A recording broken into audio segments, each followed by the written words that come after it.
भारतीय किसान सभेनं गेल्या 15-20 वर्षापासून महाराष्ट्रामध्ये देवस्थान इनाम जमीन जी आहे वर्ग 3 ची जमीन, या जमिनी असणाऱ्या शेतकऱ्यांच्या नावावर झाल्या पाहिजेत म्हणून अनेक वेळा आंदोलन केली आणि आम्ही ज्या वेळेला राज्य पातळीवरची आंदोलन केली त्या वेळेला महाराष्ट्र सरकारबरोबर चर्चा झाल्यास त्या सगळ्या चर्चांमध्ये हा विषय आपण केंद्रस्थानी आणलेला होता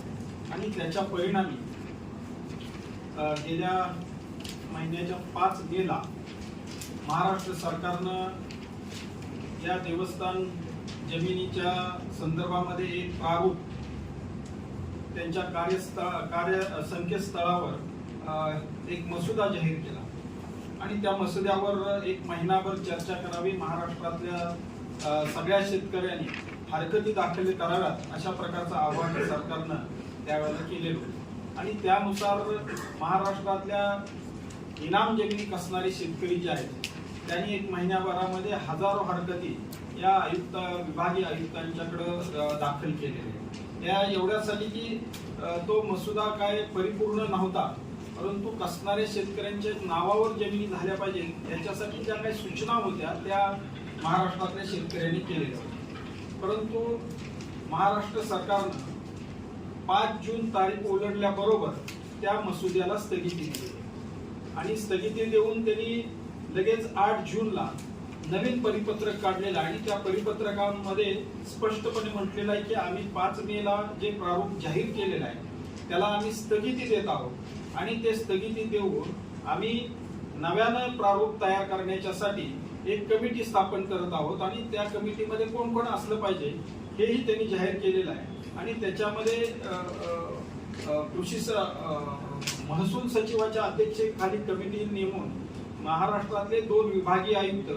त्याचबरोबर अहिल्यानगरचे जिल्हाधिकारी, ठाणे जिल्ह्याचे जिल्हाधिकारी आणि त्याचबरोबर कक्ष अधिकारी आणि महाराष्ट्रातले देवस्थान ट्रस्टचे 15 सदस्य हे त्या कमिटीमध्ये असतील अशा प्रकारची कमिटी तयार करून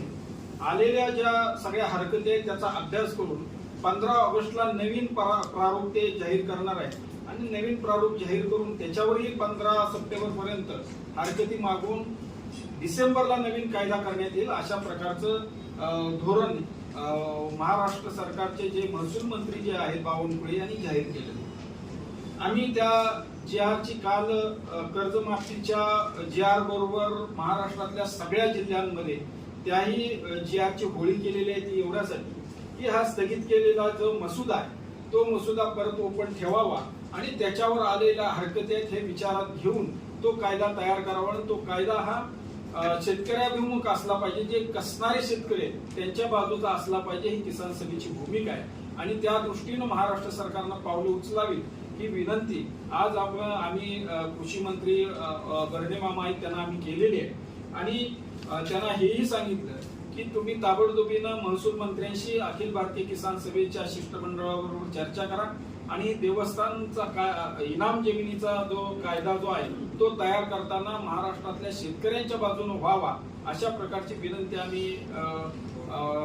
नामदार दत्ता भरणे यांना केलेली आहे. त्या दृष्टीनं त्यांनी आम्हाला स्पष्टपणे आश्वासन दिलेलं आहे लवकरच आम्ही त्या संदर्भात बैठक घडवून आणतो आणि हा प्रश्न मार्गी लावतो.